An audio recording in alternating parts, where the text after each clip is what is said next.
bit of a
So, good evening, everyone. Welcome back to Sim Race South Africa. And tonight, it's a massive one. It's the big one. It's the flagship event, sim racing on Assetto Corsa Competizione, and it's the GT Championship, final round of the season.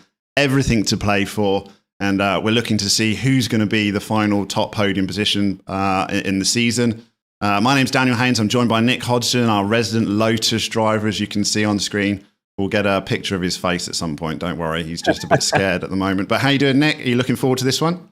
I'm doing very well, Daniel, and great to see you as well this evening. I'm really looking forward to this final round. Of course, we have saved Kyalami for the end for a good reason. What a track it is.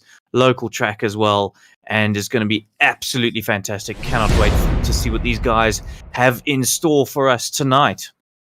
Yeah, and it is unusual for us to get right to the final round and we haven't crowned a champion yet, and that is the situation we find ourselves in tonight. It is all up to play for, including who's going to be overall winner of the 2021.1, God, that's a mouthful, simGT season.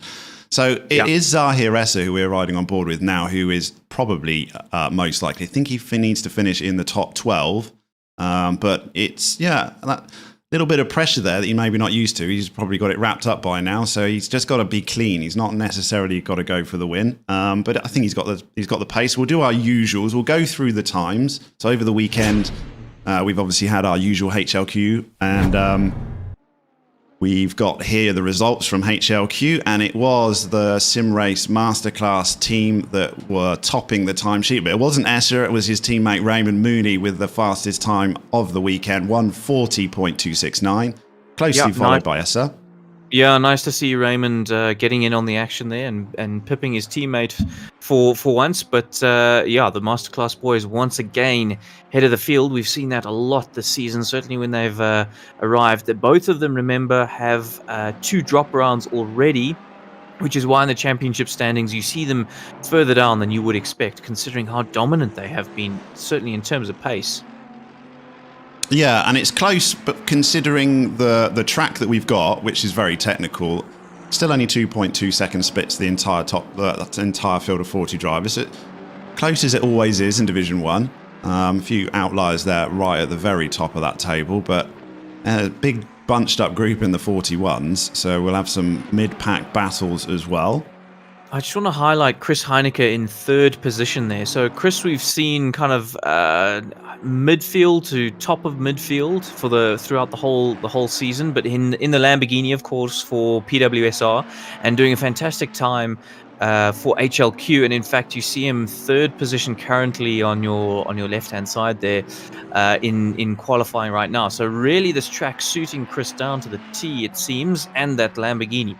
So watch out for him as a little bit of an outside chance.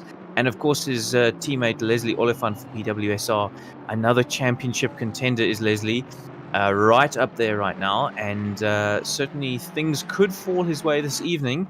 But every single championship contender has to have things go their way tonight to actually wrap it up. So nothing's settled right now. Let's look at the championship table, and this does take into consideration the 2 drop rounds. It's very difficult to show, but this is after 5 rounds with 2 drop rounds into consideration. But you've got like the likes of Essa way down there because he's already taken his 2 drop rounds, so 300 points. He's only done 3 races. He's maximised his points. If he won tonight, nobody would be able to catch him. He'd be on 400. But Tariq Adam and Leslie Oliphant, they've already they haven't had additional drop rounds, if you like. Shall we see them at the head of the table? Adam on 370 can improve still with a win, but it wouldn't be a significant improvement, I don't think. We'll have Nick on his frantically working on his calculator, guys. Don't worry. Working all the combinations out as we progress through this race. Leslie Oliphant also is he's got like 4 counting races, if you like, and he does have 1 in reserve as well. So the minimum he's going to get is 367 points. So he'll be looking just to possibly improve. So it's really Essa and Raymond Moody are the ones that can really jump up that leaderboard with a result tonight. They could even get a 1-2 for Sim Race Masterclass, I think. Absolutely. Yeah, that's 100% on the cards. They, as you say, are the guys who are going to be jumping up. I think Mooney's actually in 21st place. You don't even see him there. But yeah, the top 3, while they have got all 4 rounds scoring, certainly all of them have not had the best runs that we would kind of expect from the caliber that those 3 drivers bring to the table. So there is certainly improvements. I agree with you, Dan. Not as big as what Essa and Mooney will be looking to make, but those guys are not done with their points haul just yet. No. So the last thing to do is track layout, and look, you can't have an English guy go through a South African track when you've got a South African in commentary. So I'm going to ask Nick to do this. I've brought up the track layout for Kyalami. As the local boy, Nick, take us around a track here. Take us around a lap here at Kyalami. All right, so Kyalami, fantastic track, really one of my favorites, and I'm not being biased here. I've actually, despite Daniel saying I'm a resident Lotus racer, actually haven't been around here in my Lotus, but I have in a few road cars. So Crowthorne, big braking zone, turn 2 there. That's great opportunity for overtakes. Certainly one of the best around the whole track, but quite a tricky turn. A few different lines to go through there as well. Certainly one quickest line, but a few during the race that if you're trying to make a move, you can make work. Switch back for 3 into the Yuxke sweep and then up to barbecue.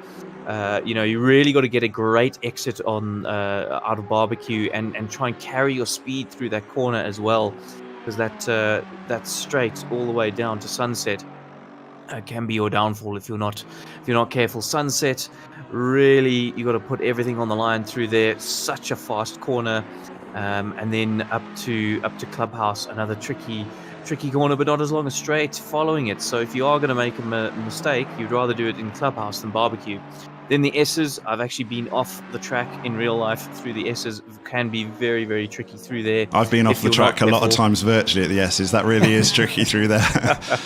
I took an M4 CSL or whatever it was through a gravel trap there. It wasn't the best thing to do, but you don't want to see these guys doing that in the race either. That's really gonna ruin things for you. All the way up to Leeuwkop and up and over the top of the hill there. There's a lovely tree that you got to look for in real life to kind of aim for as your braking point. And then of course down the mine shaft. Everybody knows the mine shaft. Absolutely flat out in these GT cars, of course, no lifting whatsoever, and a good opportunity once again if you get the exit right out of Leeuwkop, a good opportunity on the brakes for an overtake through turn 13 Crocodiles, and then the very, very difficult Cheetah turn 15. That, watch out there. If guys are going to be making mistakes and ruining their own races, Cheetah is where it's going to happen. There's that sausage curb on the right hand side that if you just clip too much, but you got to carry speed through that corner, so you got to be aggressive through it. But if you clip it, you're likely to be thrown into the barriers on the left hand side. And finally, Ingwe, of course, the last turn on the track with the wonderful South African flag on the outside of it, and that's it. You're across the line, easy peasy. Brilliant. I've got one major question. So we've got names like Ingwe, Leeuwkop, Cheetah, Crocodiles. What the hell is going wrong with turn 5? Why is it called barbecue? Surely that should be Bry Corner. I mean, I'm an English guy, and when I moved here, I got stick for years for having barbecues, and even I call it a Bry these days. So Why is it called Barbecue Corner Turn 5? That needs sorting out. Don't quote me, but I think it's close to sort of Barbecue Downs, which is a suburb, which should be Bry Downs as well. Then barbecue as a word should not exist in this country, I think. But anyway, that is Kyalami. Plenty to get your teeth stuck in there, isn't it? It's not a Monza by any stretch of the imagination. There's all sorts going on. Got elevation changes, sharp corners, quick corners, sweeping bends. No wonder drivers love it, because it's a challenging track, and you get rewarded if you really hook it up. Yeah, always seems to be one of the favourites for the international guys when they're doing the rounds. But let's see what the chaps think tonight. Where are we sitting? Esser, Mooney, and Heineke still are top three with a few minutes to go, not too long to go. They've certainly had enough opportunities to put in some laps. Track is absolutely optimal conditions right now. Really cold as well. It is absolutely freezing in Johannesburg right now. I am wrapped up like an Eskimo. And yeah, these guys will probably be doing pretty quick lap times due to the cold temperatures right now, but they'll have to watch out for graining of their tires during the race because, doing longer stints, the tires are unlikely to enjoy the cold conditions for long periods of time. So that could come into play.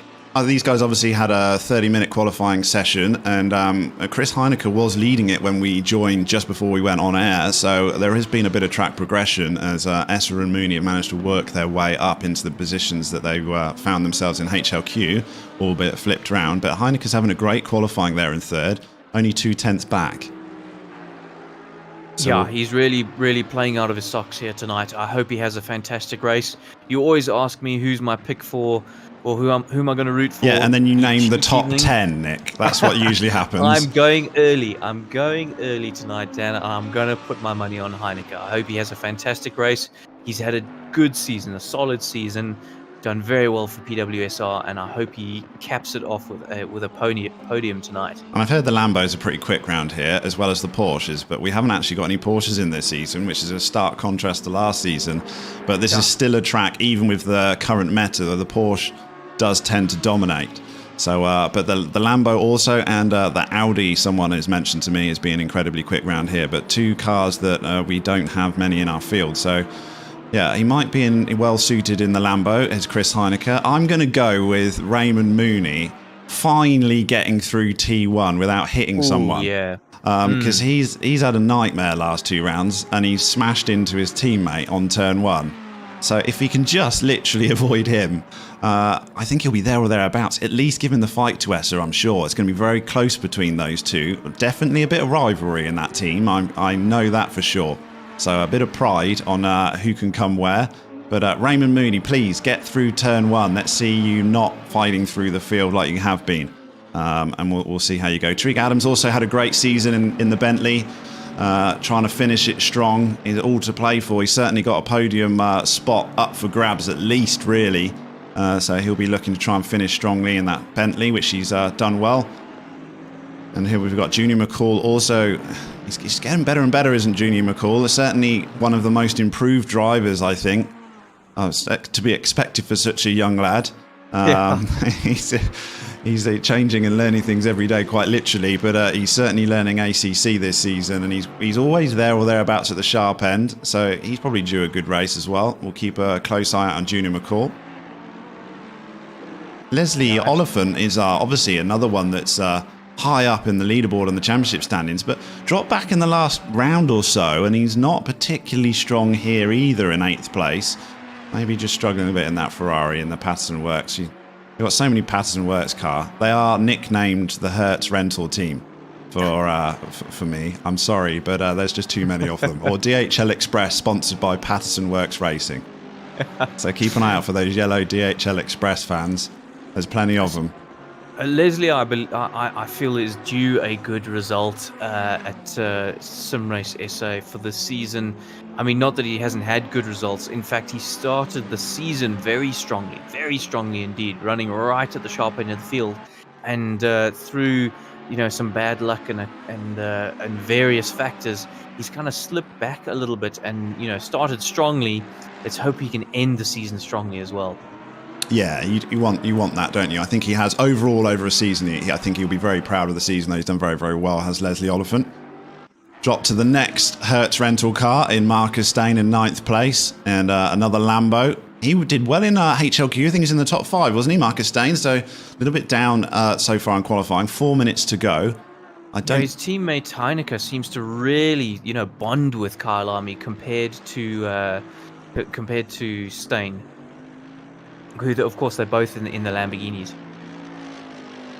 Yeah, so only 4 minutes left. Obviously, we've had plenty of time. Just worried about Ross Bartle's ping here. He's in the red, so we'll keep a close eye on him if hopefully he doesn't start blinking. But he looks smooth on my screen, running around in that Grumpy Monkey AMG.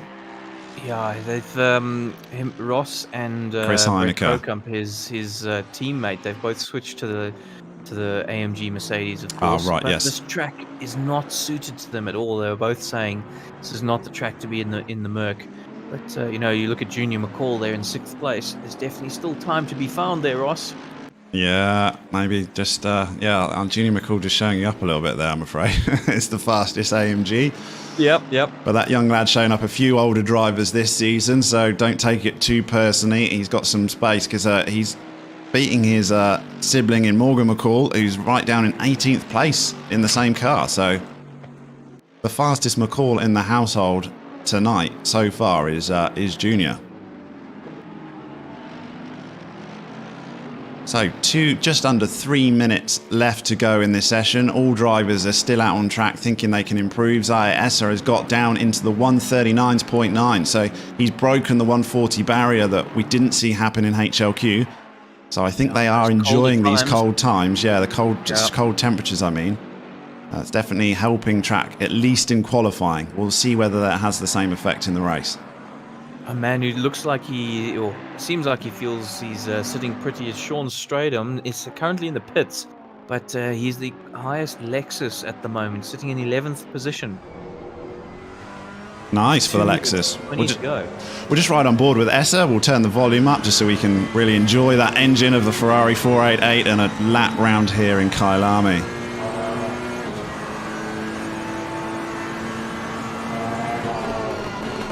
Currently level on his Delta is Zaire Esser.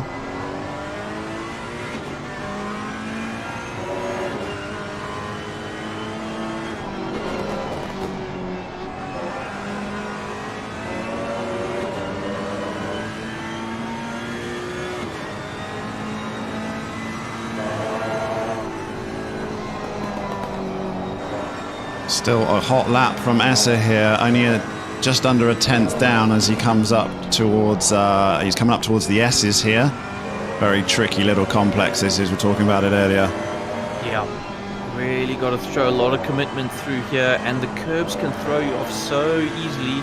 Got to get that exit perfect. Very easy to get a track cut on the exit on the left hand side there and stick a wheel or two into the gravel, which of course is not what you want to be doing. Up and over, down through the mine shaft. Already past Leocorp, and we're going to be looking towards the crocodiles. As I say, this flat through the mine shaft here, absolutely flat, and a very tricky braking point at the bottom of the hill. Very tricky braking point. It's not one of those obvious ones where you just pick the right signboard. There's a lot more finesse to it than that. Yeah, it takes quite a long time to learn the best line through here. Definitely. A lot of laps go into it. So Esser is not going to improve. Actually, half a second down in the end. So even though we were riding on board with him and it looked great, there was plenty of time left on the table. So didn't quite hook it up from the S's onward, did Esser, but he's done enough so far with only 20 seconds left to go in the session. So we're looking for guys out on track that possibly might improve. Raymond Mooney is 1/10 up on his Delta right now. Still early part of the lap though, but he's had a good start. And 1.5 tenths is all he needs to snatch pole from his teammate. Would he rather be in front of Esser? Maybe he might get punted from behind then. We're just wondering what's the safest place for Raymond Mooney come the start. He's tried behind. Maybe he would like to be in front. So he's 2 tenths up now. This is a hot lap here from Raymond Mooney. There's a possibility of a change in pole position here. Come on, Raymond, you can do it. Oh, as we say that, he's lost it. So, no. That's not going to happen. Junior McCall's 2 tenths up, though. Let's just check in with Junior. He's on a hot lap as well. Whereabouts is he? He's towards the end, isn't he? Yeah. Yeah, just coming up to the final corner. He's 2/10 up. Oh, he went wide there. That might be enough. Showing 4/10 up, but I think it might have invalidated his lap. Do you think? Yeah, it's got red on his name, so he won't improve. So I think that's it. Yeah, he had enough time to at least jump maybe Tariq Adam there. He would have had Adam and Patterson. Kieran Patterson snuck in 4th place. We didn't mention him during the show, but he's up into 4th position as Kieran Patterson. So he's the fastest Patterson Works racing car. And yeah, it will be Esther starting from pole, a familiar position that we're used to seeing him in, but closely followed by Mooney, who's desperately trying not to hit him into turn 1. Chris Heineke will be sitting behind, ready to poach that place if he does. And then Kieran Patterson, Tariq Adams. Adams is doing what he needs to do to get a strong finish in the championship, ahead of Leslie Oliphant at least. And I think that's pretty much everyone resolved. So while we wait, last 24 seconds, I'd just like to point out that our commentator battle of Sas van der Westhuizen and Alan Patterson. Sas has out-qualified Alan, so let's see how the race turns out for them. Yeah, okay, we'll take a quick break, and we'll be back real shortly.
Okay, we're back here at Kyalami for the start of this final race of the season and who's going to be crowned champion of the 2021.1 simGT Championship here at Sim Race South Africa. Plenty to play for as Essa lines up at the start of the grid. Raymond Mooney, his teammate, in 2nd place. Chris Heineke, 3rd position. Kieran Patterson, 4th. Tariq Adam, right up there in the championship standing, starts from 5th place. Junior McCall is the fastest McCall this evening. He starts from 6th.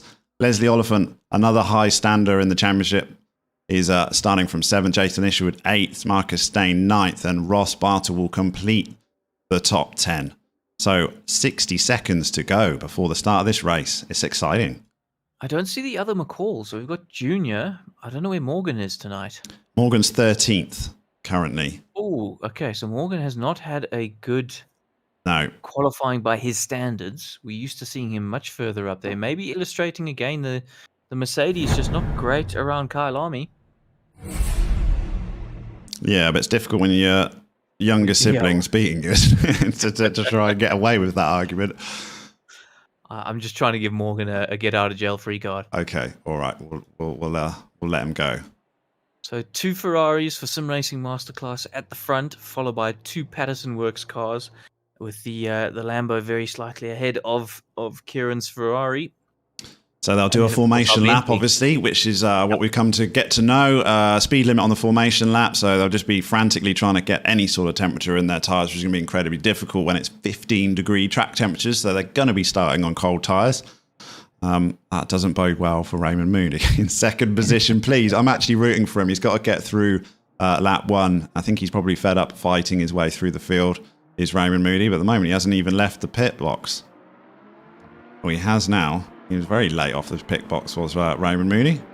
Yeah, the Bentley traditionally fairly good on its tyres, pretty good at getting them warmed up and being okay on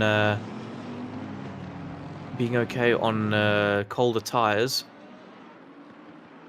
Was that Mooney who's... Yeah, he's shot off. He's warming his brakes. Well, he's playing games, isn't he? He's playing games with his teammate, is Raymond Mooney. Yeah. Or it's a team tactic. Maybe it's a team tactic. No, I think... I don't think there's any team orders in that team. I think there's more rivalry between those two than probably the rest of the field. Let's be honest. They all want to be master of the masterclass in the green Ferraris. Oh, we did see Mooney on a slightly quicker lap than Essa and didn't quite make it stick. I think it was about 2 or 3 tenths up from what I remember you saying, Dan. And that, to me, bodes well for the race. It means Essa might not have it all his own way. No, and Mooney was quickest in HLQ as well, wasn't he? So, yeah, and you got to watch out for that Lambo across the line, though. It's going to be fast. That car is quick in a straight line. I think they both fear that Lambo, to be fair, around here. I think that is the one car they will be worried in, Chris Heineke, who is frantically trying to get some heat into his Lamborghini tyres. Yeah, I wouldn't blame him either. So we got 2 teammates. We got Sim Racing Masterclass, followed by the Patterson Works Hertz rental vehicles behind. Sorry, Alan, I will stop calling them Hertz rental. I just can't stop. Tariq Adam in 5th place in the Bentley. Of course, I've always got a soft spot. I used to race the Bentley myself. What a good car. It looks good, and it's got the steering wheel on the right side of the car. Exactly. And it's probably got the widest rear end you can find in GT racing. And the most intimidating grille. Maybe, I think the AMG is also pretty scary looking from your rear view mirror. But, that's true. The Bentley's certainly got a bit of presence about it.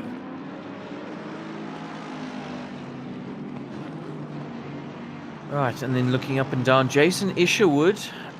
We're actually getting used to seeing Jason quite high up the field these days. Really becoming a proper championship contender is Jason. As we see, I saw someone going off into the grass there, into the gravel. No, you can't do that on the parade lap. Yeah, I saw somebody kissing the gravel there.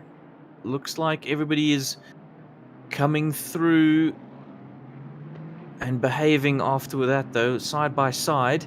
Jason Isherwood, as I said, our top running Aston Martin. So let's see how he gets along. Just going to go up into Helicam for the start so we can just try and capture as much as we possibly can, because there's so many cars on track and there'll be plenty of action as they come through the first few corners. As Essa comes around the final bend and comes across for the start-finish line, they will go green very shortly, and then it'll be all fighting between these 4.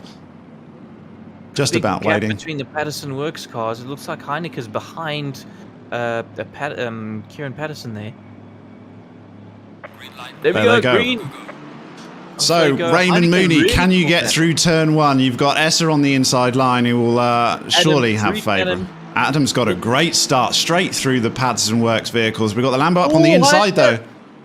They do touch. The 2 Racing Masterclass drivers do touch each other. We got Mooney got round the outside, isn't it?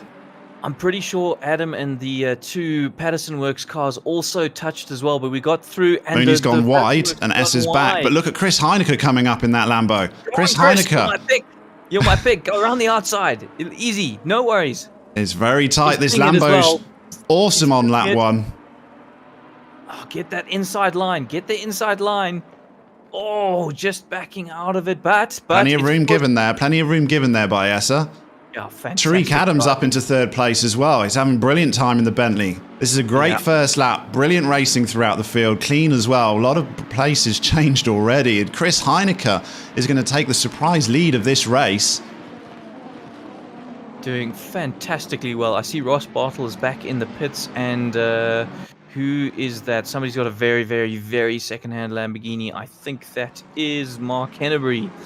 Very second-hand looking Lamborghini, so something has certainly happened at the start there.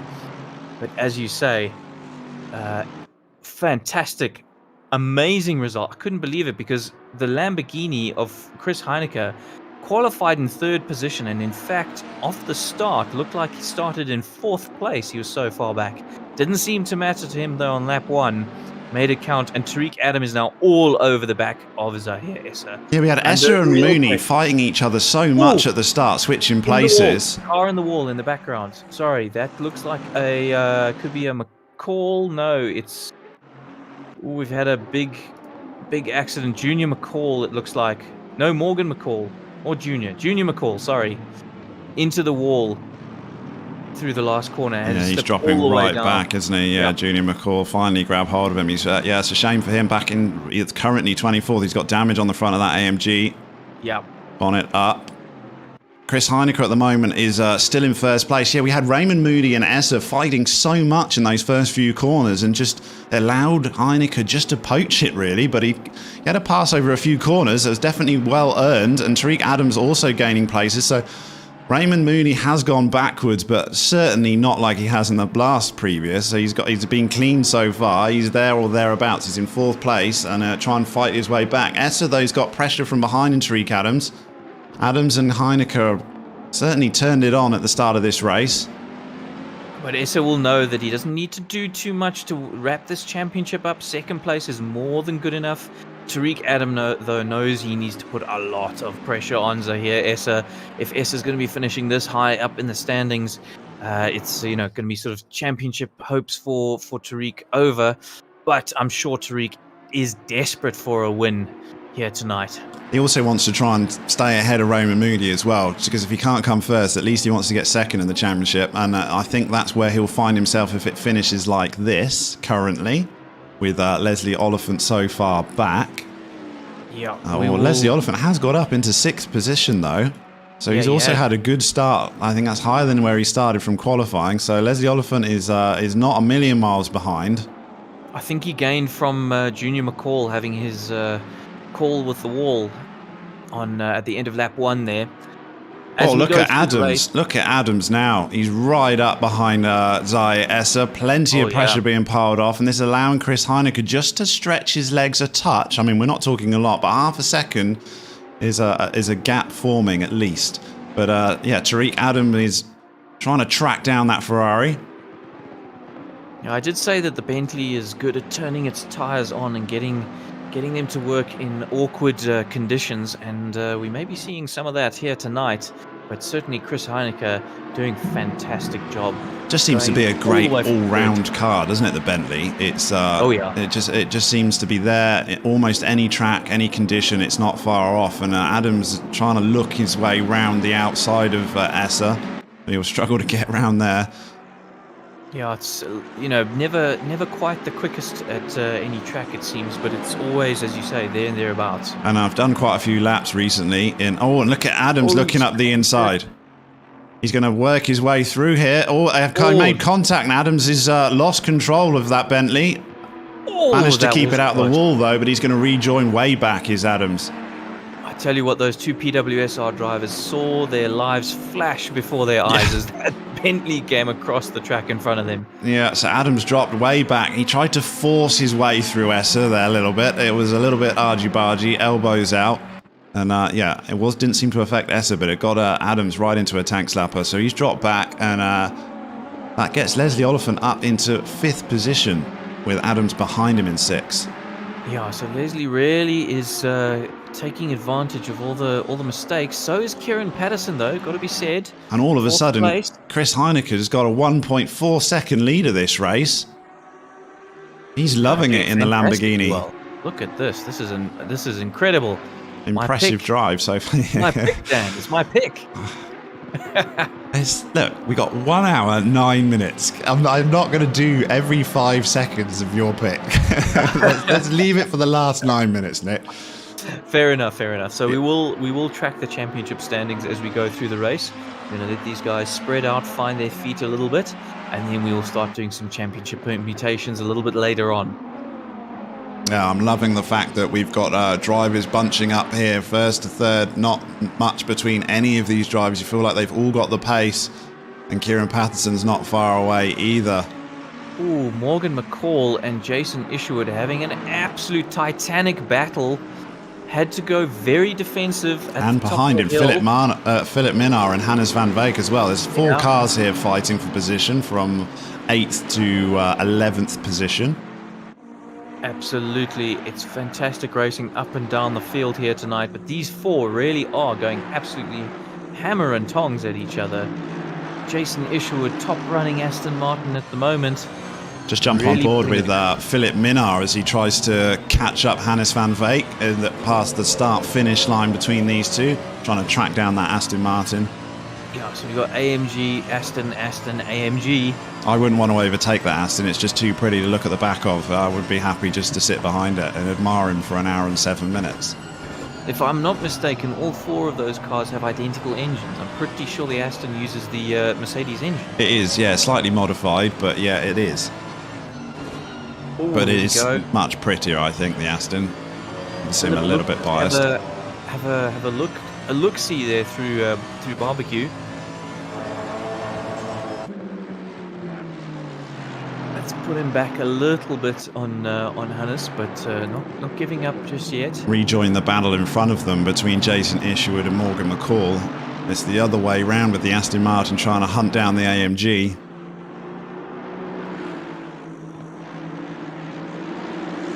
Yeah, as you said, Jason Isherwood's had a good season. I think he'll be pretty pleased with it. He's tends to be at the sharp end more often than not of late, and yeah, really loving Assetto Corsa Competizione for sure.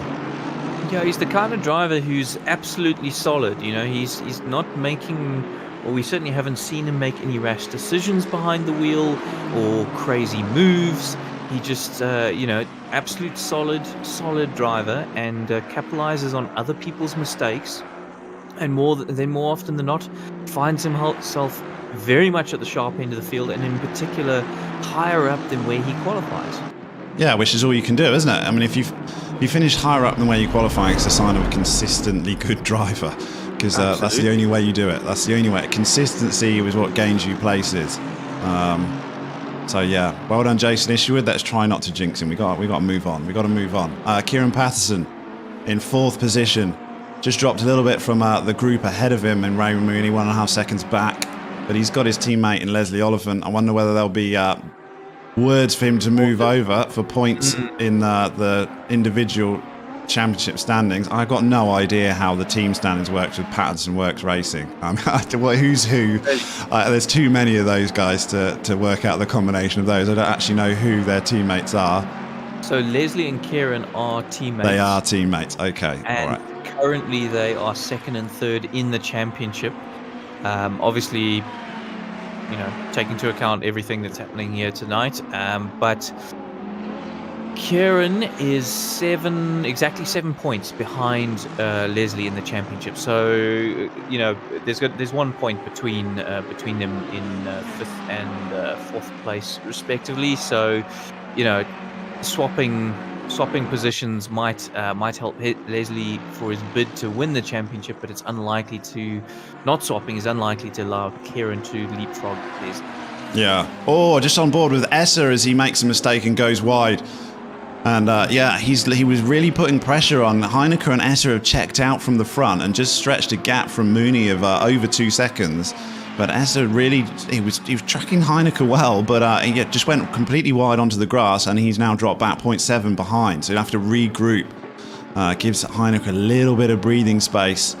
That must be intimidating when you look at. I mean, it's already intimidating enough having a car follow you that closely. When you see the name behind it as well of Zaire Esser, you get an extra bead of sweat just running down your forehead, just wondering how long you can possibly hold off. But Esser's certainly feeling a little bit more comfortable maybe now. He's dropped a bit of fuel, got his tyres back where they want to be, and he's managing to at least hold on to Heineke relatively comfortably. It's just whether that Heineke can stay consistent and make sure he doesn't make a mistake. Yeah, I mean, Esser behind you certainly going to focus the mind. Definitely.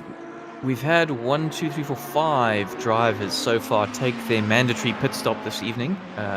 Prius in 29th is the highest running of them currently, with followed by Junior McCall in 31st, Stefan Herbst in 32nd, Van der Merwe in 33rd, and Van Sale in 34th. So Junior McCall probably came into repair, just waiting to see the front of that AMG. He did indeed repair the damage on that AMG, but he's got his pit stop out the way. Very, very early, though. I'm not sure. That certainly wouldn't have been what you would strategize at the start, but we'll see whether he can work his way back through the field. Had amazing pace in qualifying. I didn't catch him hitting the wall. Did you see it? I saw it was out of the last corner, and was on his own or another vehicle involved. I couldn't see that, unfortunately. Okay. I just saw it in the background, and I saw him spinning around and hitting the wall on the left-hand side. So either he lost it on the exit, or there was a tap and a helping hand involved with that. But I cannot say for certain, unfortunately. Speaking of unfortunately, I see that Endrin Governor has disconnected, and in fact I've got a message from him now saying that it looks like he's had internet troubles or something along those lines that has allowed him to disconnect. I think Ross Bartle may have had the same. Oh, really? Oh, that's a shame. Yeah, we saw him having ping issues. Yeah. Oh no, he's there. He's marked as 3 laps down at the moment. He was in the pits right at the start, wasn't he? Yeah. So I think he's worried about his ping and causing chaos with everyone else. So Ross on a drive back at the moment, 3 laps down, getting in the laps in that Mercedes, preparing for next season. I think.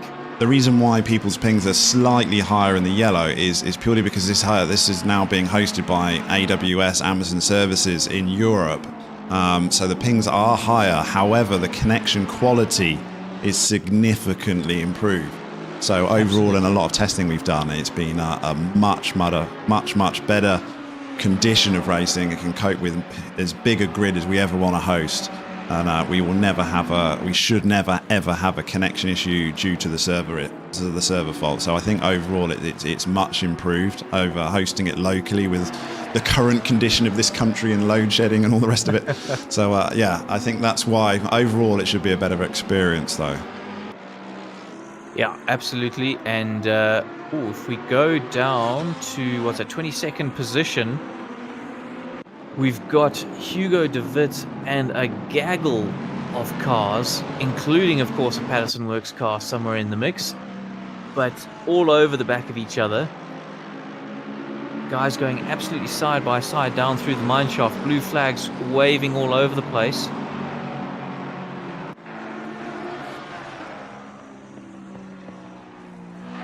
I'm not seeing any position changes there just yet, but Hugo de Wit absolutely pushing that Lexus as hard as he possibly can, although you can see some damage on it at the front there as well. He's certainly had an incident or two, has Hugo tonight.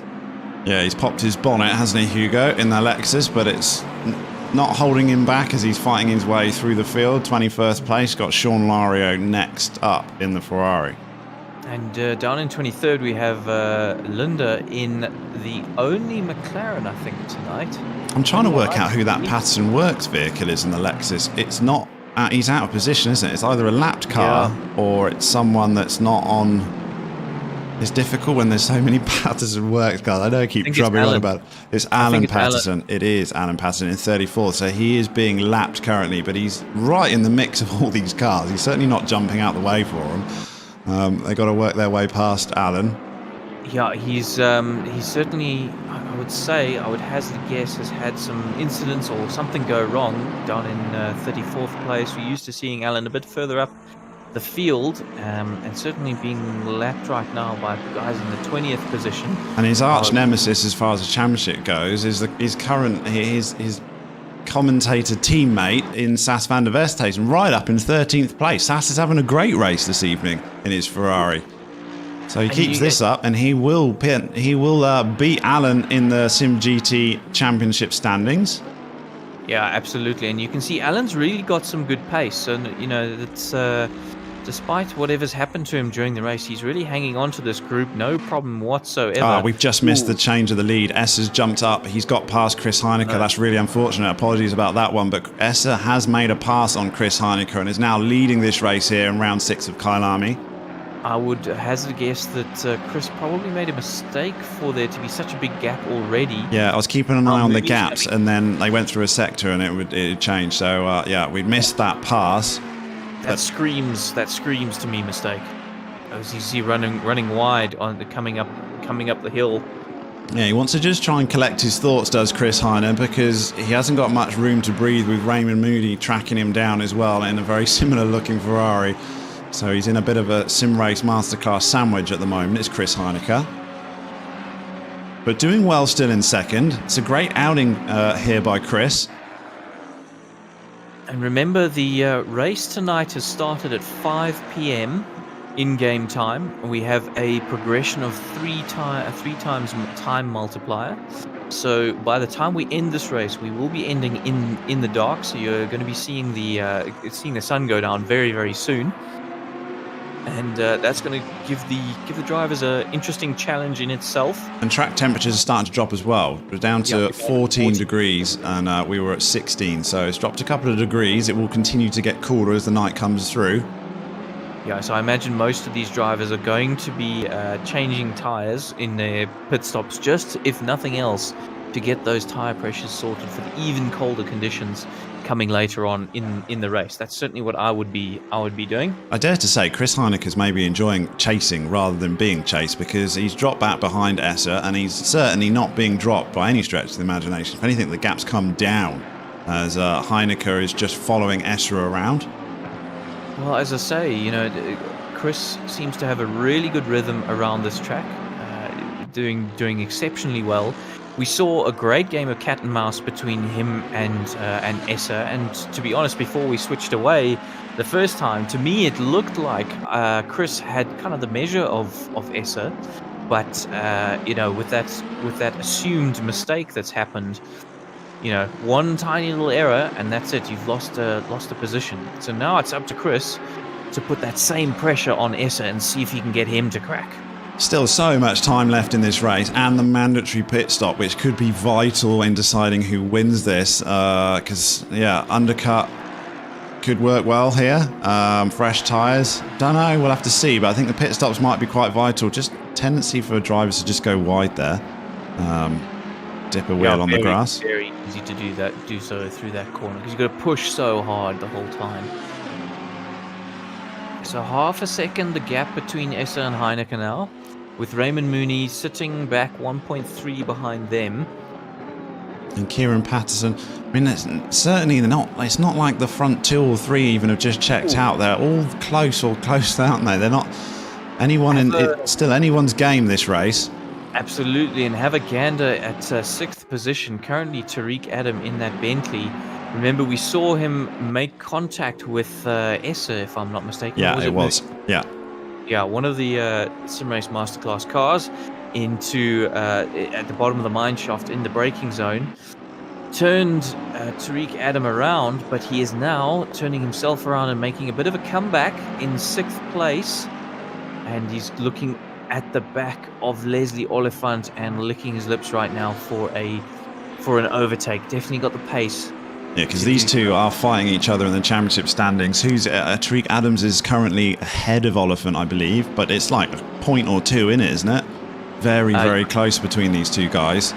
There are 2.5 points, thanks to our funny round halfway through the season. There are 2.5 points between these two drivers. So currently, even where they stand, Tariq will finish ahead of Leslie. Leslie ideally needs to put a car or two between himself and Tariq, but this race is not done yet, not by a long stretch. And you feel like Adam's just a man slightly out of position. He was so quick at the start, had an awesome start, and then just that little touch with Esser sent him way back, and he's trying to regroup, but he's got the pace, hasn't he? He's definitely got the pace. Yeah, definitely. Slightly in the slipstream. The Ferrari will be quicker down the straight, but last time around, he had a look up the inside into T2. Technically, this is T2. The kink is a turn, but really nobody doesn't count. Yeah. Yeah, so looking at the best laps that these guys have posted, Adam's already posted a 140.8 and Oliphant's a 141.3. Or just under. So, half a second quicker is Tariq Adam. So he should get this pass cemented at some point. But he needs to do it cleanly. He might be a little bit more wary after his earlier passing attempt at Esser. Absolutely. Certainly one of the closest battles we've got on track right now.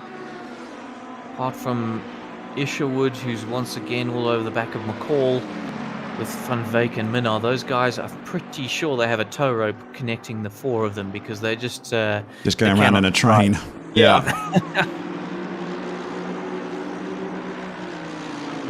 Tariq Adam definitely where the action is right now. I would say Heineke falling back slightly, almost a second difference between Esser and Heineke now. I think Esser is just getting his consistency down, as we've seen him do so often in the past. Just riding on board with Leslie Oliphant as we look behind through his rear wing and the tracking Bentley trying to take him down. You feel like it might just be inevitable that this pass is going to be made, but Adam still needs to do it cleanly. Yeah, the Bentley's never been the quickest in a straight line, so he's going to have to find a way past him in possibly an unorthodox manner or area. It looks quite settled through the S's section though. To see when they get up to that part of the track. Coming up against blue flags as well.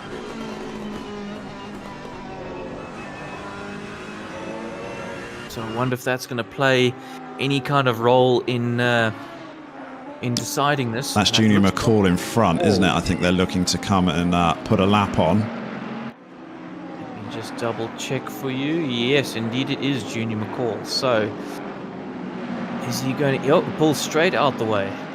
Okay, yeah, so good driving there from Junior. Didn't want to mess up these two as they're fighting frantically for that 5th position and potentially a very high spot in the championship standings by the end of the evening.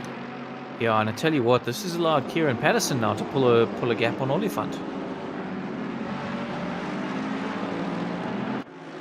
Yeah, we had the same last round, I think. Kieran Patterson just going about his business nice and quietly and then finishing with a very nice result at the end of it. So he's just not really, he's just on his own really, just enjoying his laps.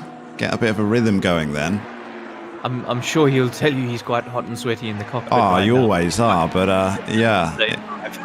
It is nice not having a car absolutely glued up your rear bumper. Oh, for sure. For sure. It really allows you to focus on your... Yeah, pick a line rather than defending, isn't it? Yeah, 100%. So Tariq once again trying to look for a way past down the start-finish straight, and yet again that Ferrari just pulling out a little bit of a gap. But on the brakes, you can see how much better the Bentley is than the Ferrari. Bentley's always been fantastic on its brakes, despite looking like such a boat. Yeah, I think it seems to just be a boat shell. I imagine it's stripped down so much it has absolutely nothing in common with the road-going car, which really would be a boat. Just checking back in with our leaders. S is now just starting to grab himself a gap. 1.4 seconds to Heineke, who's just dropped back slightly. Not significantly, but he has. So Essa, now he's got into the lead of this race, is just settling down into a position where become accustomed to seeing him in his races here at SimRace South Africa and this season as well. He's going for maximum point scoring of 400 points with a win here, but still 50 minutes to go and a pit stop. And that pit stop, I think, could have some leaderboard changes for us. Yeah, so I'm going to start putting some standings together to see where people could possibly be finishing. Of course, with Chris Heineke doing so well this race, he's going to take a nice jump currently if things stay the way they are. Yeah, and I hope they do. He does deserve a good finish just from the start. He was exceptional at the start of this race, and he's having a cracking round as Chris Heineke in 2nd place so far. So we've got Tariq Adams is still desperately trying to get past Leslie Oliphant and is not having too much success, but he's piling on the pressure lap after lap is Tariq Adam on Oliphant, looking up the inside of turn 2. He's now going around the outside. Not enough space there, Adam, you're going to have to regroup.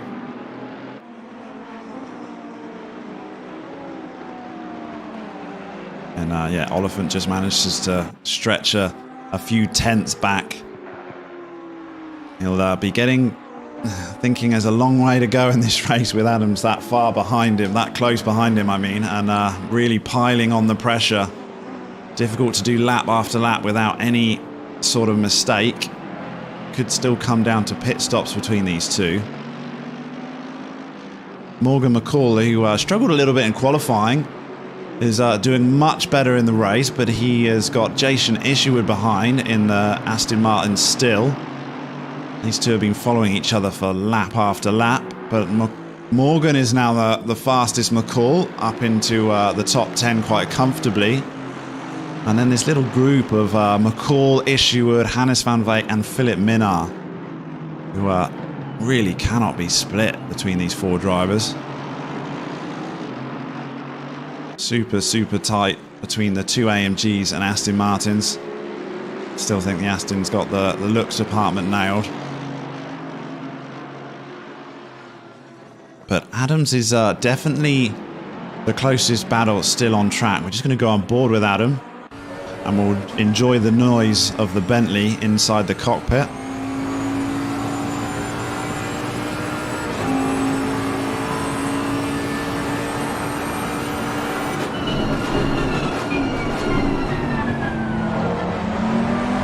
Not much splitting these two cars, is there, whatsoever? That Ferrari's going to have Bentley imprinted on the back of it soon.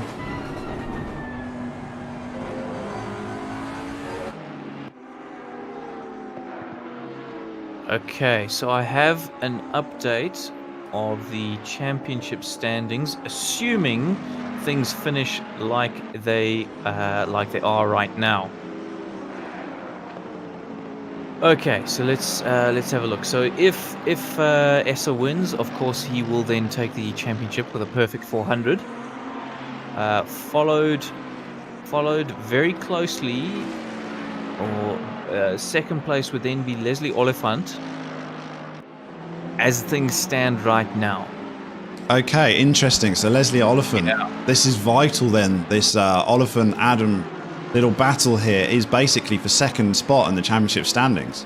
100%. So, in fact, the difference between these two guys... Well, they're side by side here.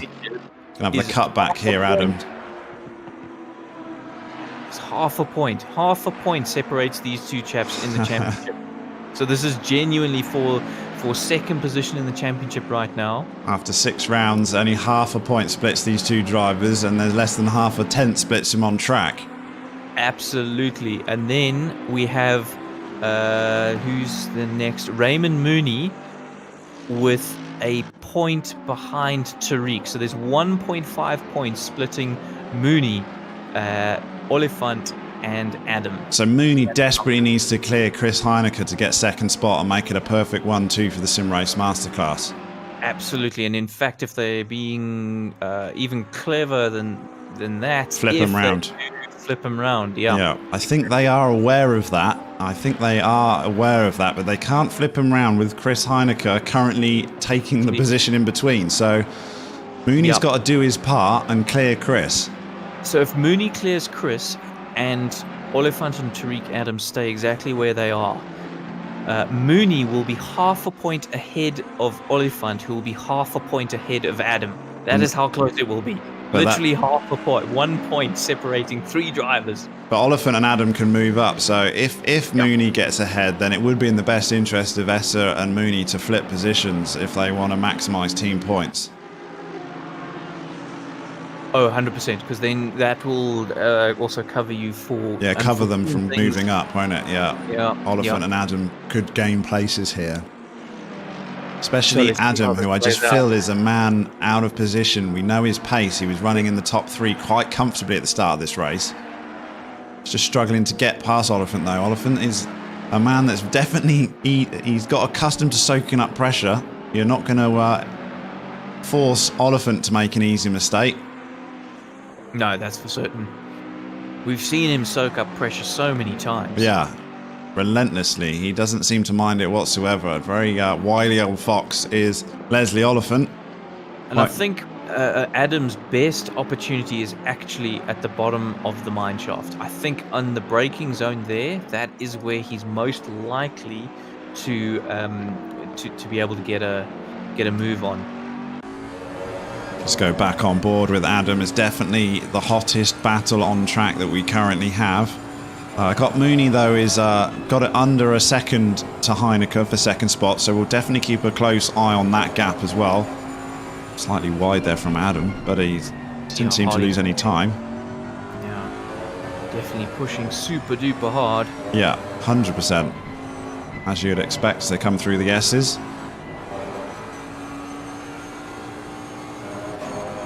Kieran Patterson now sitting somewhat pretty, 2.5 seconds ahead of Leslie Oliphant. Mooney, 0.6 of a second behind Heineke. So here Essa is now 3.2 seconds ahead. Yeah, he's checked out a little bit, Hazir Essa. 3 seconds is going to be quite comfortable as they come towards the pit stop window. That's exactly what you would want. You don't want it to be marginal when you're coming in for your pit stop. You want to know that you've got just a little bit of a cushion to work with, just in case you make a bit of a mistake. Don't maximise that pit entry. Yeah, that's Dare true. to say miss your box. It's absolutely it's true. happened. But, you know, we've... hang on, Heineke. Is Heineke in the pits? Heineke's in the pits, everybody. Our third place man. The first of our front runners to blink. And actually, is that Adam? It is. It's Adam behind, also in the pits. Yeah, so Heineke and Adam. And Heineke could be going for the undercut here, but he's got 3 seconds to gain back on Essa. Mooney needs to get his head down now. This needs to be qualifying laps from Raymond Mooney. Isherwood also in the pits as well. Starting to see a few drivers now coming into the pits. Heineke, I'm assuming will they change tyres? I'm assuming they will. I can't, with the track dropping, it's now at 13 degrees. We started at 16. That's air temperature, not track temperature. Yeah. The track itself, I think, has come down even more. I think it's 16 degrees. We were around about 18 track temperature. We're now down to 13. So even bigger swing than that. Adam looked to have a quicker pit stop than Heineke.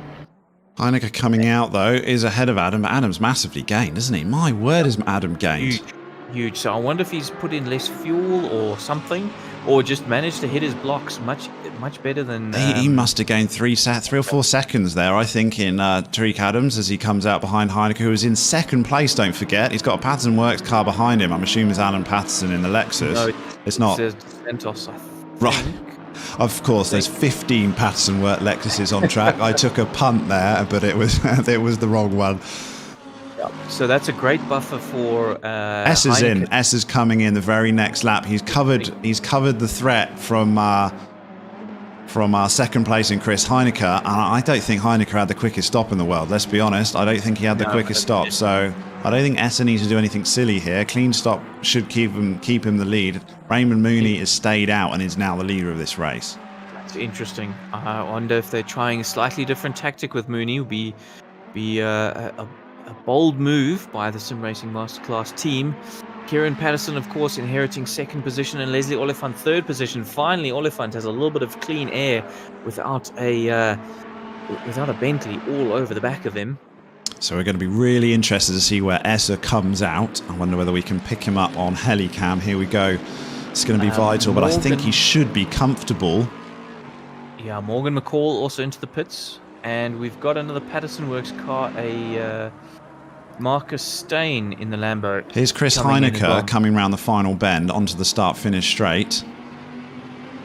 And Essa is out, so he's come out now. It's quite comfortably retained the lead of this race provisionally. My oh dear was Marcus Stain missed his pit box, unfortunately. Yeah, see, I did say it's very easy to do.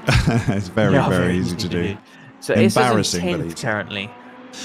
He is, and we're just waiting for the leaders to stop. Raymond Mooney, let's keep an eye on his times. He wasn't particularly quick last way through at the gate. It was a 1:41.3, which is a good half second slower than his best. Yeah, the great thing for Essa, you can see they've got their lights on now. The sun's really gone down.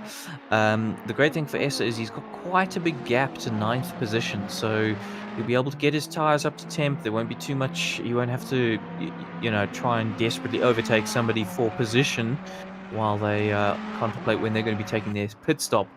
So we've got Raymond Mooney out in front, Kieran Patterson, and then Leslie Oliphant with Lawrence Sterner in the Aston Martin in 4th place there. Hannes van Wyk and Philip Minnaar, 5th and 6th position currently in the pits. Yeah, so it's all about when Raymond Mooney decides to blink and pit. He's going to go long as far as he can, I believe. We'll see how he gets on, but he needs to be putting quicker laps than these. 1:41.7 he was last through the gates. That's not going to be good enough, I don't think. I would have thought you'd need to be in the 140s. And I'm wondering if he's suffering with the cold track temperature at the moment. And it does seem like track temperature, track times or lap times, if you like, are going up. Sorry, so it's not quick. Yeah, the temperatures are having an effect, and it seems to be having a negative effect. As I'm looking through the last lap times from all of our top 10 are quite significantly down. Chris Heineke though is still doing well. 1:41.4. So he's 0.4 quicker than Raymond Mooney on the last lap was Chris Heineke, which is important for him to try and keep that second place. I don't think Chris had the best pit stop, because his gap to Essa has definitely grown. 5.2 seconds. It was about 3 when, or 3.5 when they came in for the pit stops. We saw how much Tariq Adam gained on Heineke, which is now being dropped now that they've rejoined the track.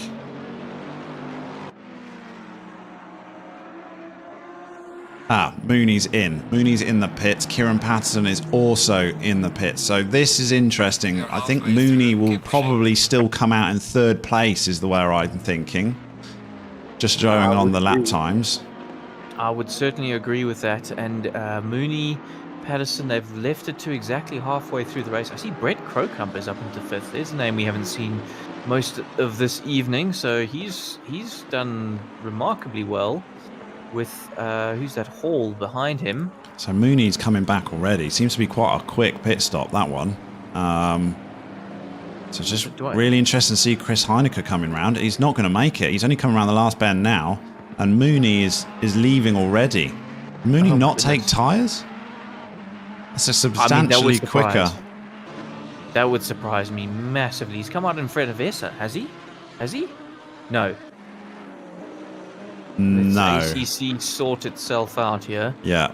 On the timing screen. He's behind, I believe. He must have taken tyres. I cannot see a good reason not to take tyres, because those pressures will just be all over the place. The track down to 12 now. But I'm very surprised because, I mean, Heineke's lap times were sort of 4 or 5 tenths quicker. I don't think he had a great stop, though, Heineke. He was substantially longer than everyone else. But I thought he'd done enough to keep his 2nd place. But Mooney's made it work. And he's made the overcut pay, because he's in provisional 2nd place of this race now, is Raymond Mooney. What are the lap times of Leslie Oliphant looking like at this stage? Because, of course, he's our front runner who's still out there. Yeah, he's still dropped as well. Every driver's dropped, to be fair. He's just gone across the line now at a 141.8. Okay, so keep an eye on what Essa is doing. But Essa was a 141 flat, so 8 tenths quicker than Leslie Oliphant. Goodness, that's a fairly significant gap there. But like, fastest man on track right now is Chris Heineke, 140.9. The only guy still in the 140s. That Lambo, he's really got it hooked up at Kyalami, doesn't he?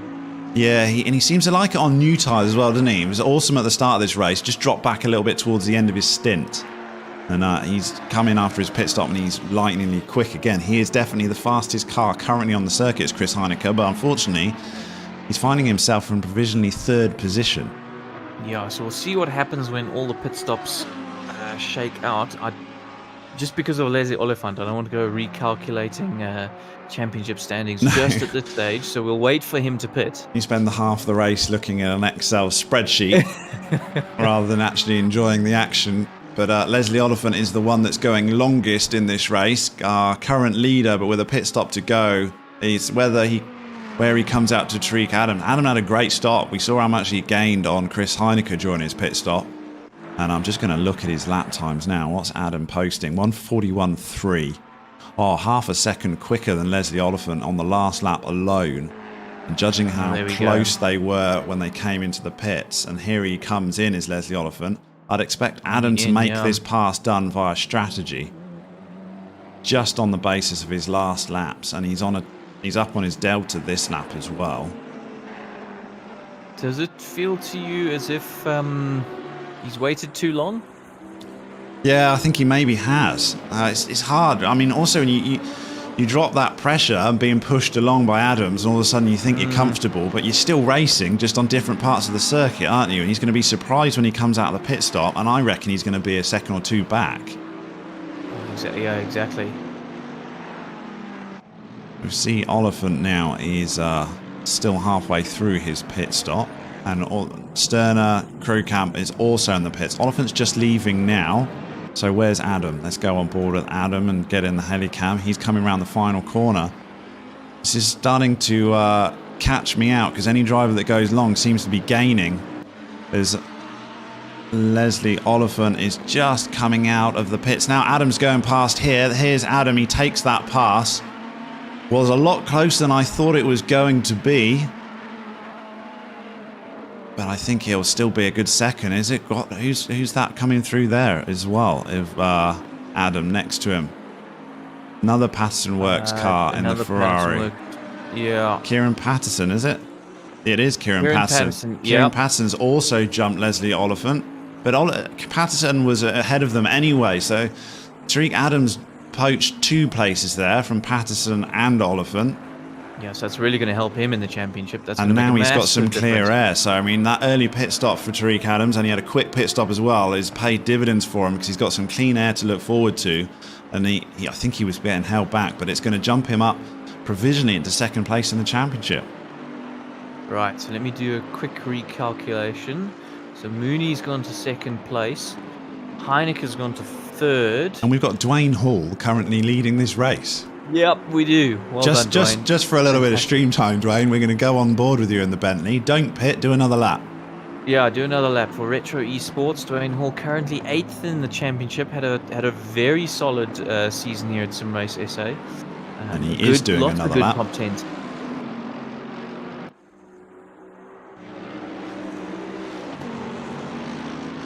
I'd be interested to see what sort of times he's doing. I can tell you, not quick at all. 1:43.8. He had a bit of a shock of that lap. His fastest lap was 1:41.8. But yeah, he's enjoying the limelight as he does lead a lap of a Division 1 race in ACC, does Dwayne Hall. But he hasn't got Essafar behind him, who's going to take his natural position of the leader of this race as the sun truly sets and lights become vital here at Kyalami with 30 minutes to go. Raymond Mooney is 5 seconds back from Essa.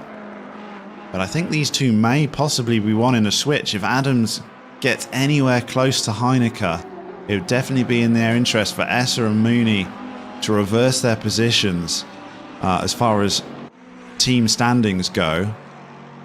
Yeah, because by my calculations, Essa is now obviously ahead.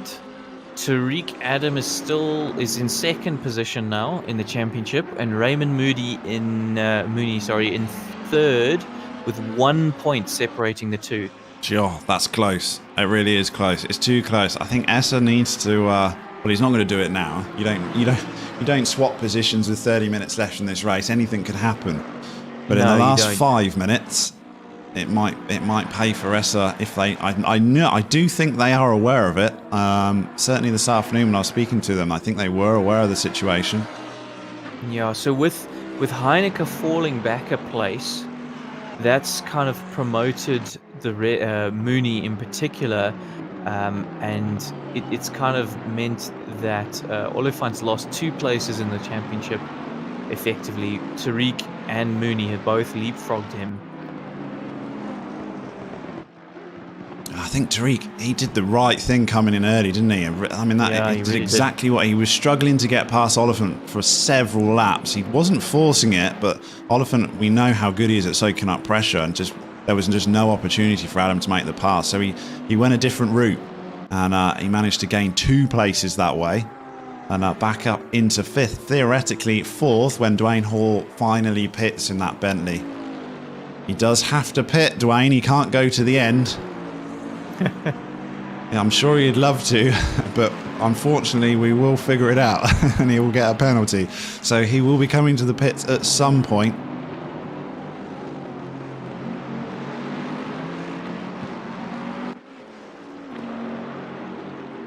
So back to lap times. Last time out are Chris Heineke 1:41.4, Essa 1:40.7. He is now the fastest guy on track, is Essa. Mooney is second, 1:40.9. So their positions are matching their current lap times as well. Essa, the fastest guy on the circuit right now. Heineke, who he was, is in 3rd place, is also the 3rd fastest. Adams lapping well as well, though, 1:41.4. He's matching Chris Heineke quite comfortably at the moment, is Tariq Adams.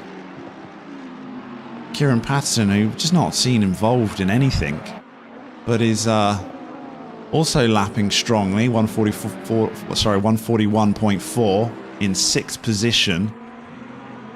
Must be difficult to know what to do with cars around you technically in the same colour scheme as you, because there's so many Patterson Works cars. Well, who gives way to who? I think team orders. I think they're all on a channel together. Right. From what I've seen, so there'll be much. It's like truckers on a CV radio, isn't it? Yep. It's like, oh, there's a speed camera 40 kilometres ahead. It helps the guys right at the back. But yeah, for sure. Let's not try guess their handles. No, I don't want to know. I really don't want to know. We'll have to ask later. Jason Isherwood looks to be very close behind. Is that Sterner? Yeah, as it gets dark, it's hard to track these guys now. But yeah, we've got the two Aston Martin cars are together, so they've broken the AMG train that they were in before. Morgan McCall's back into 10th. So as this pit stop window's played itself out, Morgan McCall's lost a place. In fact, he's lost 2. He was running 8th. So he's only just in the top 10. And we've got Nell in 11th place now on his own in a white Bentley. At least a little bit easier to see in the dark. And Hannes van Veek's also dropped back because he was fighting with Morgan McCall, Jason Isherwood as well in the other Aston. Currently finds himself in 12th position.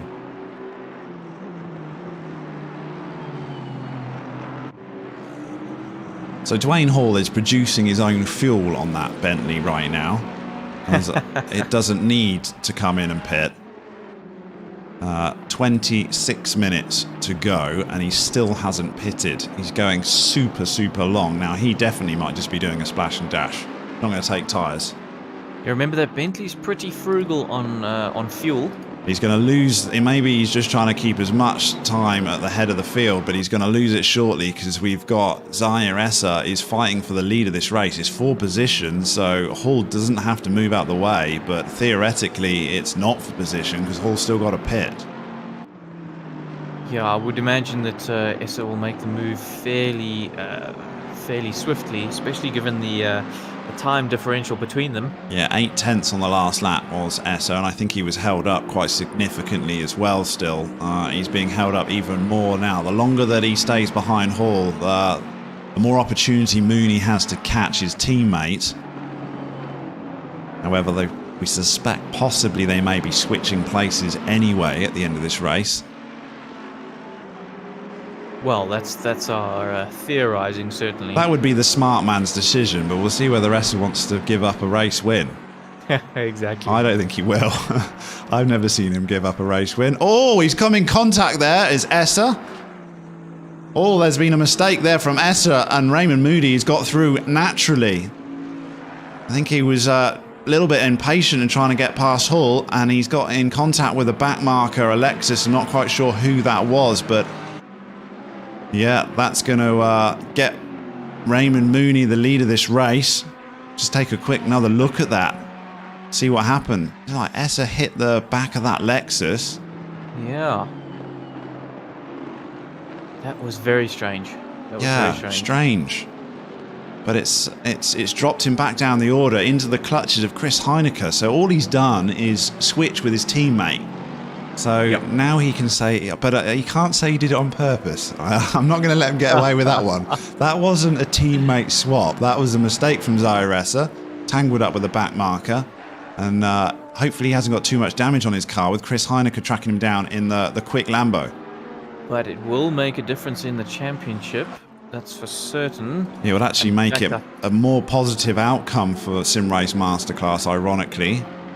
It does indeed. It puts obviously Essa is now no longer the perfect golden boy, but it does put Raymond Mooney second in the drivers' championship. Yeah, it's actually the right place that they want to be as far as the team standings. But I don't think that was the way that Essa would have wanted to do it. But he did manage to regain in front of Chris Heineke, which is the most important thing. And we've still got Dwayne Hall in the meantime. Does he realise he's got a pit? Come on, Dwayne. You know you've got to come in. He knows. He definitely knows. The Bentley is very, very good at sipping frugally throughout the race. So I think he's just going to do a splash and dash. I think he was waiting for Essa to pass him, and then he was going to go. But now he's got the opportunity to lead a few more laps of this race. He's going to take it. If he's got the fuel, he's going to have it. Yeah, exactly. Exactly. But Raymond Mooney is not far behind him, only a second now. And lapping, dare I say, substantially quicker. 1.5 seconds he was quicker in the last lap was Raymond Mooney, but Paul must be feeling it now on his used tyres. And difficult negotiating the lighting conditions that we have. I don't think we had a night race so far this season, have we? I'm trying to think back. My memory is like a goldfish. So we've started in the dark. We've started and come out of it. Okay. Yeah. But no rain. I think I've had enough of rain lately in Assetto Corsa competition. I'm actually quite enjoying a dry track. Yeah, well, as you know, at SimRace SA, we do model the weather on what's really happening in real life. And you're not getting any rain. Well, I did get rumours of rain in Joburg in the last few days, though. We've had rain over the last couple of weeks, which is very, very strange for Joburg in the winter. That's for certain. Super strange. But, certainly nothing like what we've experienced in the last few rounds here at SimRace SA. But if you're thinking about joining us, we of course are wrapping up our current season, and it will not be long before we start the 2021.2 season. In fact, I think that'll be happening in the next month. So join us in July. Get your practice boots out because you're going to need it. As you can see, the competition is fierce, but that's the good thing at SimRace SA. There's lots of us out here, so come join up and you will find a battle on track, I guarantee you, no matter where you find yourself in your sim racing career. Yeah, it's a massive field. Couple of divisions, 3 divisions in some series in Assetto Corsa when the grid's not quite so big, so it doesn't matter what pace you are, get stuck in. But you haven't got much of an off-season this time, hardly anything. We used to a month or so. Now we got, what, a week, 2 weeks? I think it's only a week off. So you got to get yourself signed up sooner rather than later, because 100%. Before we know it, we're back for round 1. Yeah, exactly, and it's going to be a good season next season. Remember, this is the GT Championship, our sort of flagship championship in the Assetto Corsa Competizione. But that's not all we have at SimRace SA. We have the Touring Car Championship next year. Is going to be an ode to super touring. So we've got the Nissan Primera against the BMW 320i against the Volvo. I think it's the 850. Going to be fantastic racing happening there. And of course we've got our stalwart, the GP series in the Formula RSS V6. That's effectively the F3 car. That's really going to be another cracker once again. Ryan Hill has gone and played his socks off, I think, choosing the tracks for that one. And then, of course, we have our Legends series, and we are going to be in classic minis, going wheel to wheel all over the world in those classic minis. It's going to be unbelievable. I can't wait for that one. I was just wondering whether Dwayne Hall would come into the pits the moment he lost his lead, and he got passed by Raymond Mooney on that last lap, and he immediately comes into the pits. So well done, Dwayne Hall. You enjoyed your time at the head of the field, but it had to come to an end at some point, and he's into the pits, and Raymond Mooney takes the overall lead of this race. Yeah, going back to Legends, minis, brilliant. Oh, I can't even fit in a mini. My sister's first car was an original Mini, and I have to drive it with my head out the window. Yeah. Oh, goodness. When they say Mini, the old ones really were small, weren't they? You forget when you look at the new Mini, it's a boat compared to the original. You could probably get 2 side by side. But as someone who owns an original Mini, I can say that's for certain. But I have put 4 people in my original Mini, and they fit surprisingly well. I think you just have freakishly large limbs. I have freakishly large legs. That's the problem. And but yeah, there's all the good stories. There's good stories to be had with those cars in the UK. My word, I had a friend who was a real brute of a guy. You wouldn't want to meet him in a bar, but he was driving his Mini one day, but it didn't have a seat, so he sat on the back seat driving it. Got into a little bit of a altercation, if you like. Someone got out of his car to come and have a go at him. This guy got out of his Mini, and he stands sort of 7 foot tall, massive brute. The other guy suddenly realised what he'd done, ran back to his vehicle and dived in it and locked all his doors because he thought he was a little midget, but he was sat on the back seat. But we won't do that in the Legends this year or next season. But that'll be great fun. That really will be. Oh yeah. It's not quite as serious a series as the others, but fun is definitely encouraged highly in the Legends series. Oh, absolutely, and great little cars to chuck around. So yeah, definitely looking forward to that. Really going to be good fun. So we've got Raymond Moody, and we've got what's happened to Essa? I've just seen Essa's in 6th position. We've missed something with Zaya Essa. He's got involved with something because Heineke's up into 2nd. Essa's dropped all the way back down into 6th place. So he's had more than that altercation because he was ahead of Chris Heineke, running quite comfortably in 2nd. Whether he's struggling with damage, just looking at his last lap was 2 minutes. It was in the last lap that he's suddenly dropped back. That speaks of a mistake or a spin or something. Yeah, it's definitely a spin, a touch, or yeah, it's not just lap pace loss from damage. That's a mistake because a 2-minute lap time from Zaya Essa, and finds himself in 6th place now. But I mean, that's still enough for the championship. But it's gonna mix it up again as Tariq Adams moves up into 3rd place. Yeah, Essa not letting us sit still for a moment here. I'm now recalculating. Give me a moment. Sorry, but yeah, back to the Excel spreadsheet. I don't think it will actually make any difference. It shouldn't make any difference. I think Essa will still take the lead. I think he had to finish outside the top 14 for Raymond Mooney to clinch it from him.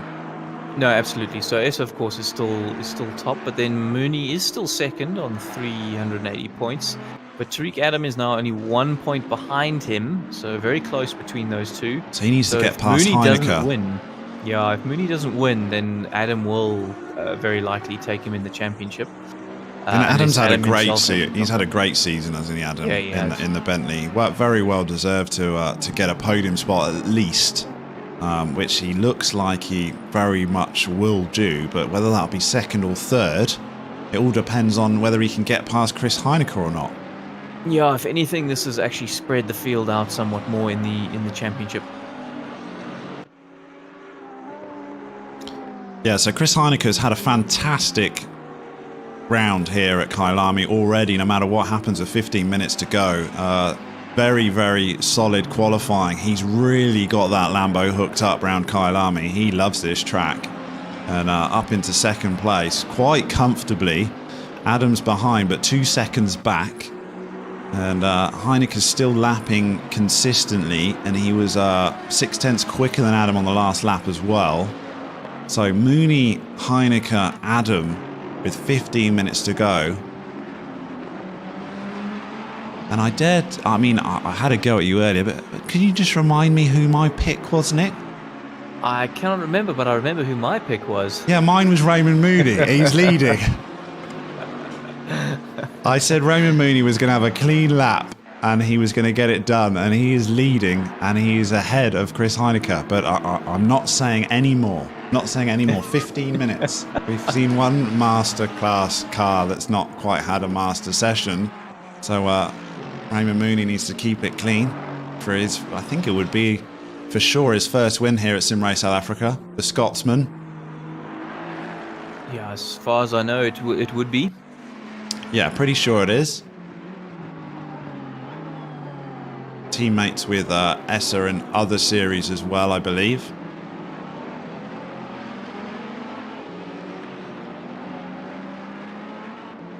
Right, so have we got any battles up and down the field, Dwayne? Yeah, I'm just looking at gaps right now, and I was also seeing Dwayne Hall is 4/10 come out the pit. Still solid top 10 finish from Dwayne Hall currently, so he'll be very happy with that. Morgan McCall behind him in 10th place, 1.1 seconds back. But he's trying to track down Isherwood in the Aston. See, Sean Laurier in 27th is battling with Hugo de Wit. I think Sean has just got the pass down into technically turn 2. Yeah, at least you can see that Lexus with its fancy livery behind. Yeah, exactly. So he has got that pass move made. There by Sean. Yeah, unfortunately, well done, Sean. just nicked to clip to him just a touch late to see it.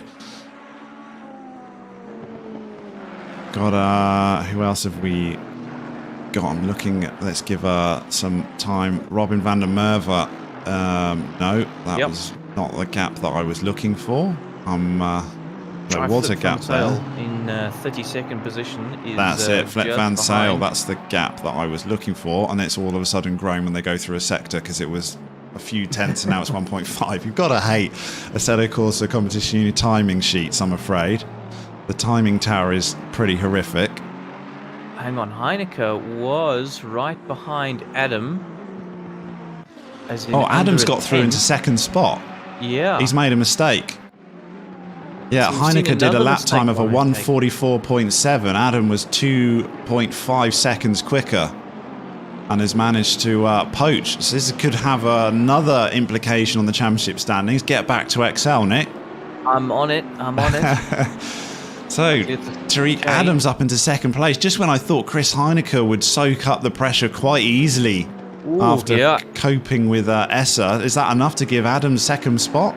It is by 1 point. So Adam currently would be 381, Mooney 380. Of course, we've got to say that this is pre any post-race penalties or anything like that. Yes. So of course we cannot announce any winner right now, but you know, it gives everybody an idea, certainly, of what it's looking like. What's actually happened is Essa's done his teammate a bit of a disservice by dropping down the field because Mooney needed him in second spot. He needed him as a rear gunner to take points away from Adam to get that second spot in the championship. But Adam's doing what he needs to do. I mean, Mooney's also doing well. He's checked out the front. 9.1 second lead as Raymond Mooney got at this point. It's his race to lose with only 10 minutes to go. Absolutely dominant. But Adams had a great... I mean, he had a good start, and then he just got tangled up with Essa. Felt like he was just trying to force that a little bit. Potentially, that could... I mean, just from looking from the one instance on board, I don't think that would be... I would put that down as a racing incident. Certainly, Essa didn't seem anywhere near as affected as Adam, so he sort of served his own penalty, if you like, for the move that he made. But yeah, then he came out behind Leslie Oliphant and just couldn't get past, but pitted early, and ever since then, jumped those 2 spots, and he's climbed his way right back up into it. And I see we have one driver on track right now who's not taken a pit stop. Who is Kubis now? Yep, in 11th position, I think.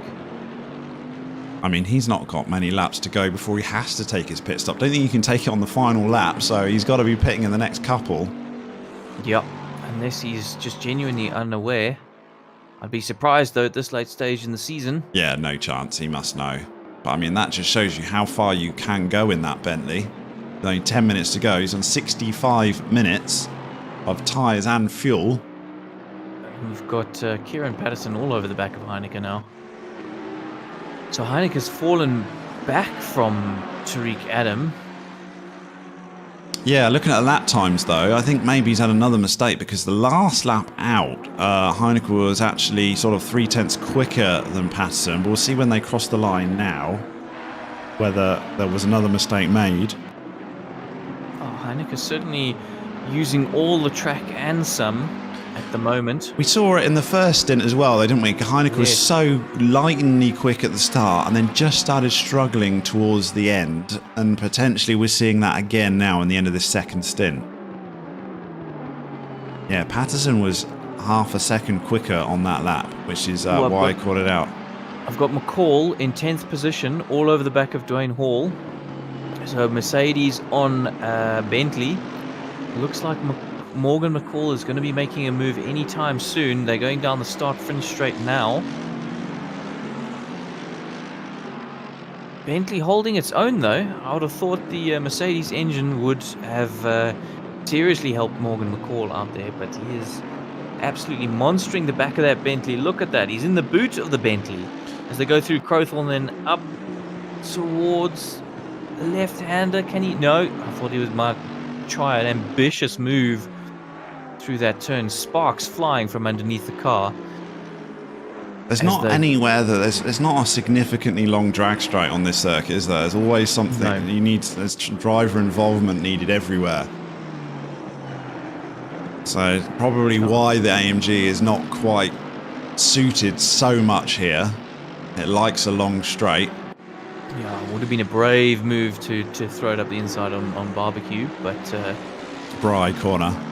I'm not having it, Nick. I'm not having it. I'm putting in an official protest of renaming turn 5 from barbecue to Bry corner. It's certainly a very popular Bry spot for for any everyone there's racing. having a Bry. None of them are having a barbecue. That's what my that's all the justification I need for a corner rename. Fair enough. I'll have a chat to Toby and see what he says. Yeah, it's got to be done. You see, Morgan really closes up through this last section of the track. And he's the fastest AMG on the circuit, so it just shows you how much these Mercs are struggling around here. Yeah, remember we had Junior much further up earlier on. But I mean, he was a little bit of an outlier, wasn't he, Junior? Yeah. Because all the AMGs were struggling, more so than we've seen at any other circuit this season. I mean, the top 10 right now has Ferrari, Bentley, Lamborghini, Aston Martin, and one Mercedes. I think it's only because we've not got any Porsches on this track. Yeah, must be. Because if there was a few Porsche 911s and it needed... Oh, we've got a mistake back there from a back marker in Aston. It just hit the wall. Oh, I see that, yes. But I'm not quite sure who that was. No, that's Isherwood. That's Is it Jason Isherwood? Yeah, just seeing him rejoin now. Oh, that's unfortunate. That's really... He's had such a good race, such a consistent race as well. He's going to drop back. He's dropped back behind the nice Lexus livery. Who was that? That was... Close. Highest Lexus was... I was just about to mention them. The Santos. I don't think it was Santos in that livery, though, is it? It must have been a back marker then. Yeah, I think it is a back marker.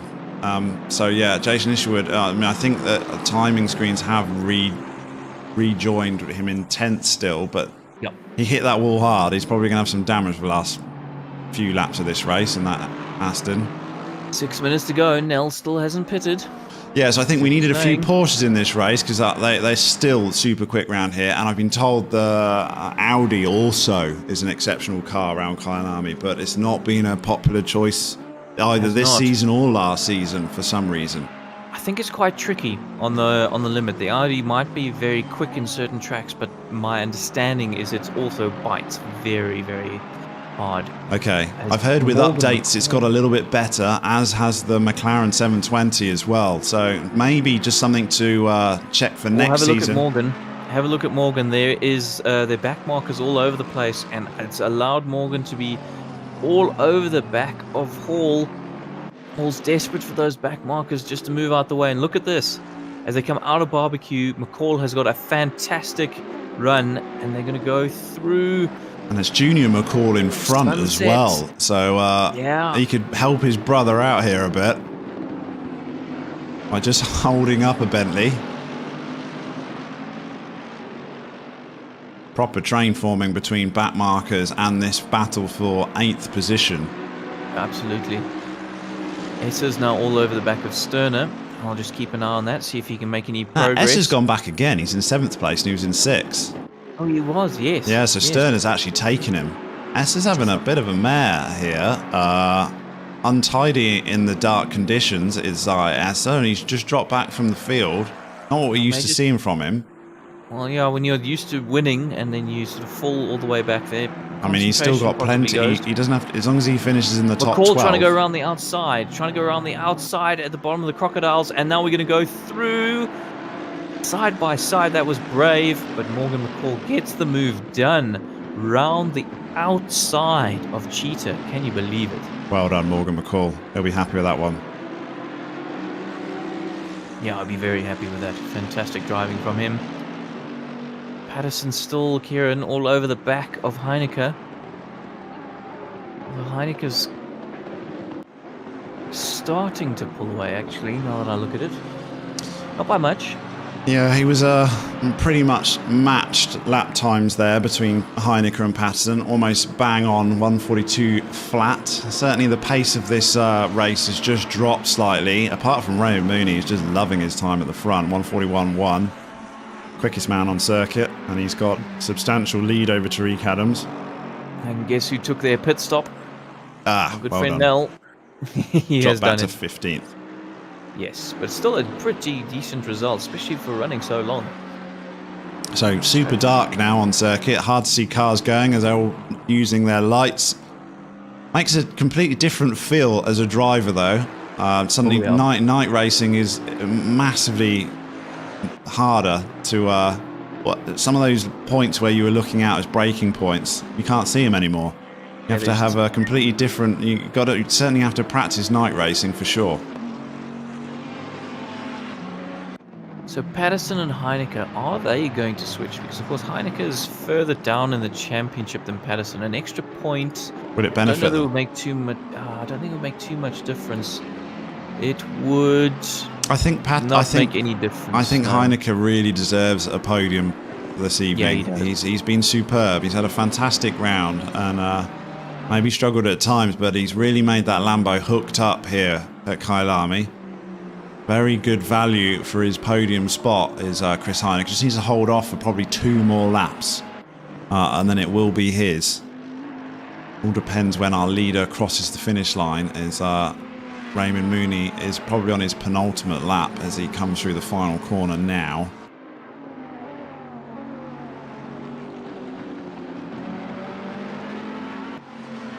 Just having a look at S's car, just trying to see in the dark here if there's any damage on it. I can't see anything, and his lap times don't suggest it either. It's 1:41.8.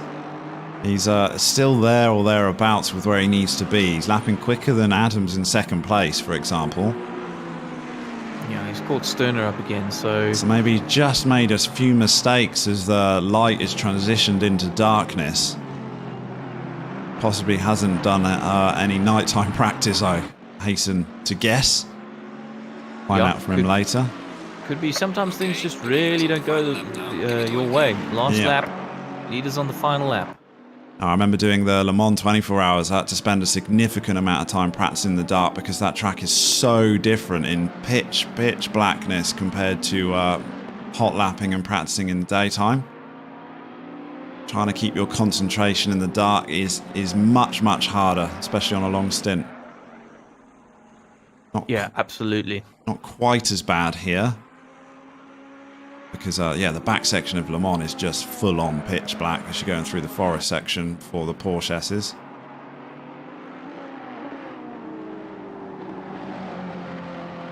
So the Patterson boys don't seem to be swapping. No, and I think Chris Heineke's good value for his podium, so I'll be upset if they did, to be honest. So we're on the final lap of this race. We're going to check in with our leader. Comes through the tight hairpin, left-hander. Comes down towards mineshaft.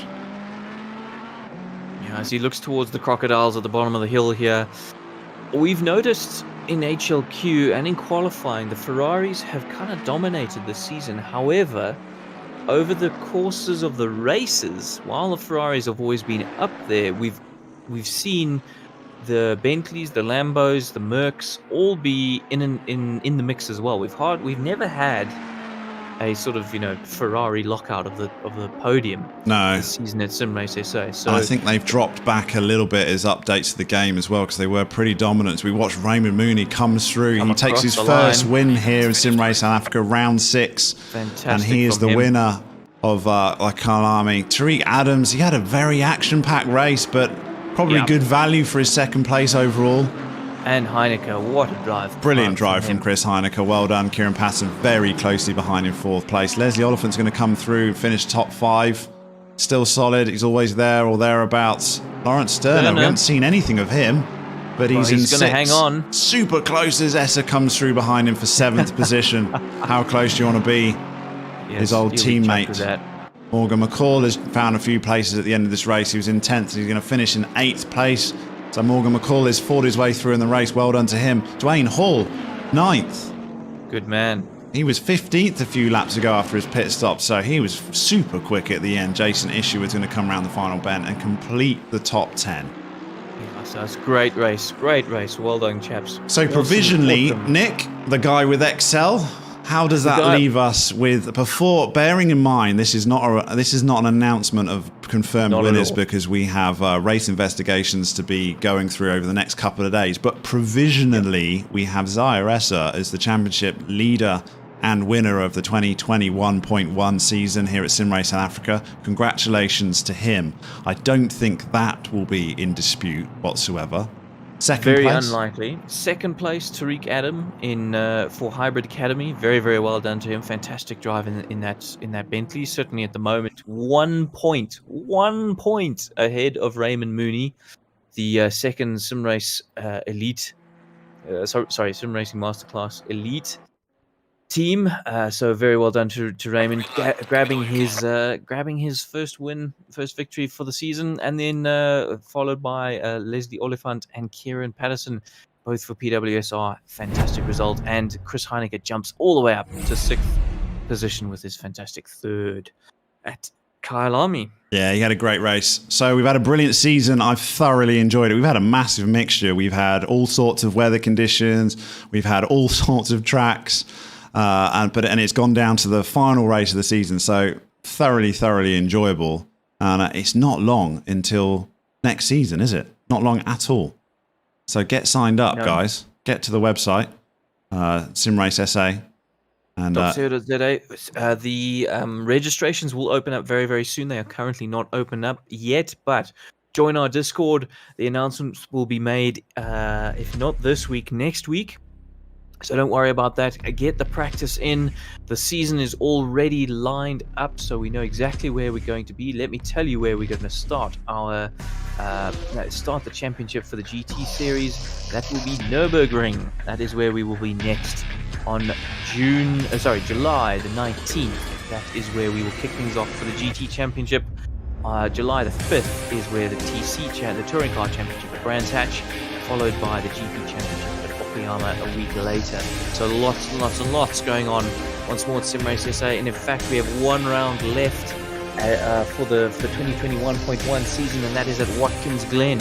What a track that's going to be. I mean, taking the Porsche around, and it is an absolute hoot and a half. Yeah, I like Watkins Glen. Done quite a bit of racing there. It's a good track. It's a good track. It's got to carry as much speed as you possibly can there, and you've got curves of death everywhere. So, so watch out for those.